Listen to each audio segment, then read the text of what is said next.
खेसारी लाल के 2 अपडेट। इस वीडियो में शुरू से लेकर अंत तक बना रहिए। हमेशा ऐसा वीडियो न्यू इन्फॉर्मेशन जितना जल्दी लाने को मैं प्रयास करता हूं आप लोगों तक। खेसारी लाल अब प्रचार में अब लगने लगे हैं।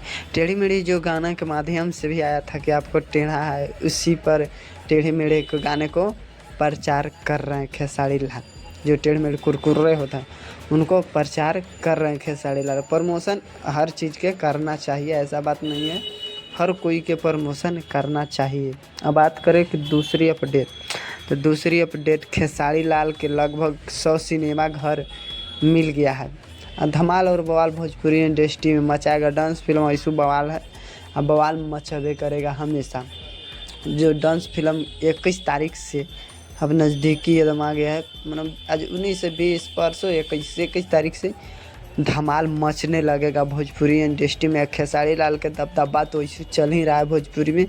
खेसारी लाल जब भी कोई चीज़ लेके आते हैं तो दबदबा बना के रख देते हैं। खेसारी लाल का पावर है, ट्रेंडिंग स्टार। और हम हमेशा ऐसा वीडियो न्यू इन्फॉर्मेशन आप लोगों तक देते रहता हूँ। पूरा वीडियो देखने के लिए आप लोगों को धन्यवाद गुरु।